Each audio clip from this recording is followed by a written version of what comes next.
The laws of chemical combinations created ripples in the stagnant pool of chemistry. They enabled scientists to carry out various experiments that helped in forming strong foundations in chemistry. However, the laws still needed experimental evidences and proofs.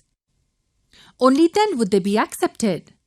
It was around the first decade of the 19th century that a chemist and a physicist from England named John Dalton was successful in answering many questions. He proposed a theory which was then known as the Dalton's atomic theory. With this theory, many concepts regarding matter, composition of matter, atoms, and even combinations of atoms resulting in compounds were better understood. Okay, let's first take a very quick look at the 6 major postulates of his theory. First, he said that all matter is made up of very tiny particles called atoms. Secondly, he suggested that atoms are indivisible particles which cannot be created or destroyed in a chemical reaction. Third postulate was, atoms of a given element are identical in mass and chemical properties. Similarly, fourth postulate was that atoms of different elements have different masses and chemical properties. Fifth postulate stated that atoms combine in a ratio of small whole numbers to form compounds.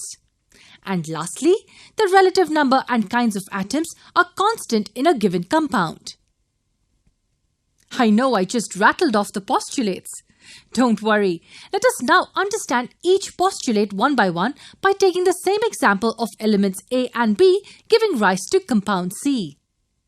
The first point stated that all matter is made up of very tiny particles called atoms. It means that when we go on dividing matter into smaller and smaller sections, what we get at the end is atoms. So can we say that elements A and B are made up of atoms? Yes, in fact, compound C is also made up of atoms that have combined together. So the first postulate was very easy to understand. The second postulate was that atoms are indivisible particles which cannot be created or destroyed in a chemical reaction. Now, what do we mean by this? Yes, it means that atoms are like the fundamental units. Dividing them further is not possible. Also, in a chemical reaction, atoms may combine together to form new units. However, no new atoms can be created and existing ones cannot be destroyed.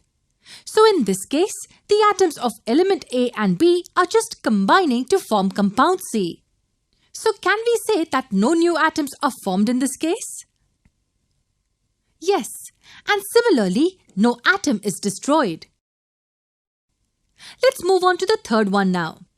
The third postulate states that atoms of a given element are identical in mass and chemical properties.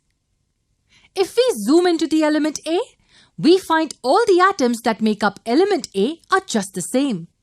And in what sense are these same? The atoms have identical mass as well as chemical properties. In simple words, the third postulate states that all atoms of a given element are identical. And does this explain the fourth postulate too? Yes. The fourth postulate states that atoms of different elements have different masses and chemical properties. So are we able to notice that atoms in element A are different from those in element B? Absolutely. And in what sense are they different? Atoms in element A and B have different masses and even different chemical properties. In simple words, it states that atoms of different elements are different. The fifth postulate states that atoms combine in a ratio of small whole numbers to form compounds. Now, what do we mean by this? In this chemical reaction, we find elements A and B reacting and giving us the compound C. If we observe well, a unit of compound C has 2 atoms of element A and 1 atom of element B, right? So aren't these whole numbers? Yes, this means that in any compound, the elements are always present in a ratio which comprises of whole numbers. You will not find half or 3/4 atom combining with the other. In case of water, we always have 2 hydrogen atoms and 1 oxygen atom combining to form 1 unit. In 1 unit of carbon dioxide, we have 1 carbon and 2 oxygen atoms. The same holds true for all compounds. The number of atoms of a particular element in a compound will always be a whole number. Now for the last one. The sixth postulate states that the relative number and kinds of atoms are constant in a given compound. The same explanation that compound C has 2 atoms of element A and 1 of element B makes us understand this.